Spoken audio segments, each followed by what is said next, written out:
and you've got a brake squeal. There is an updated pad which is called a high compression pad. It will help reduce some of the brake squeal noise on the Z51. It won't fully eliminate it. And what I normally recommend is there was an actual bulletin put out by GM on this. They suggest that you replace both front and rears at the same time. Now, as long as you don't have brake rotor run out, you don't have to really machine the rotors. I recommend it, but it's not necessary, especially if you don't have any brake pulsation. And that's pretty much what I would suggest is getting the updated part number. If you want to bring me your VIN later on, over there, I can look up the part number and I can give you the GM part number for the pads. Fair enough? Okay, good job. Okay, what is the difference between cross-drilled rotors and solid rotors? And why do we want cross-drilled rotors on a vehicle that's driven aggressively? Well, what is brake fade? Brake fade is the condition where you have a brake pad here, your rotor is here. You have a brake pad here. Now, as the temperature in degrees Fahrenheit goes up, okay, gases are emitted from the pad friction surface. Okay? That's what happens when your brake pads get hot. As the gases are emitted, they get caught in between the rotor and the brake pad. Follow me so far? Now, what do cross drills do? Your center of your rotor has vents, right? Now, if you have cross drills going through the brake rotor, what happens to the gases? They ventilate through the center vanes, right? Less brake fade. Almost non-existent.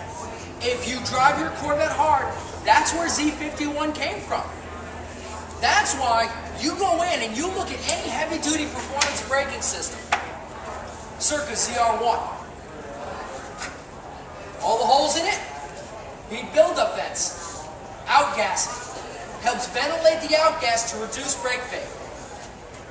Got it? Everybody understand? That's the reason if you drive aggressively, a cross-drilled rotor is a better option every time. Now, we also get questions, what is better, cross drills or slots? I mean, I'm sure you've seen that debate as well. The slots are a little bit noisier, but the slots also help clean the brake pads better up to brake. So it's kind of a trade-off. GM uses cross drill because it works. It really does work. You follow my thought? So, based on that, I would say because you do drive aggressively, I would suggest cross-drilled rotors. Now, do you have a base JL9 system? So you can actually direct bolt on Z51 rotors with no other modifications. You can take the Z51 rotors and bolt them right on. You have the same calipers, exactly the same. Pad composition is different. So you may want to upgrade to a Z51 pad. The high compression that we were talking about earlier with this gentleman here. And you will get a little noise out of those pads, let's be clear, but it's not going to be abusive, you know what I mean? When they're cold, they'll always make a little bit of noise, but in the long run, you'll get better performance when hot. And they won't fade as much. And remember, flush your brake fluid with DOT4 too. Because remember, DOT4 is a higher boiling point than DOT3. Okay? So, it can take more heat before the brake fluid boils. Certainly something I recommend. Now, where's he going? Where are you going? Oh yeah, how are you doing? Very good. Okay, so now explain to me. You just bought the vehicle 2 months ago. Okay, what are you looking at? Anything individual that you have a problem with?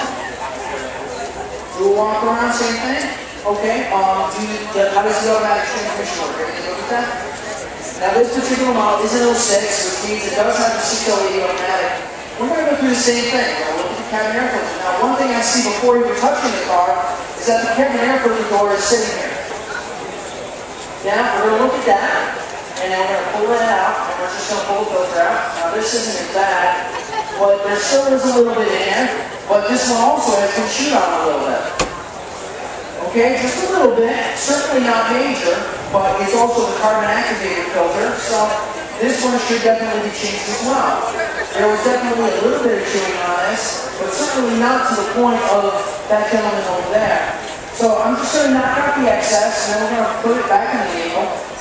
Alright, just to get it down, get all the excess stuff out of there, and we're going to slide this back in here.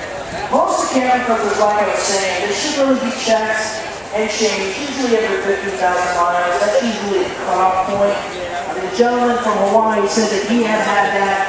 It's only got 19,000 miles? Yeah, it just turned 19,000, so it's really not that far back, but you can see the effect and how much it filters. I mean, that's the belief.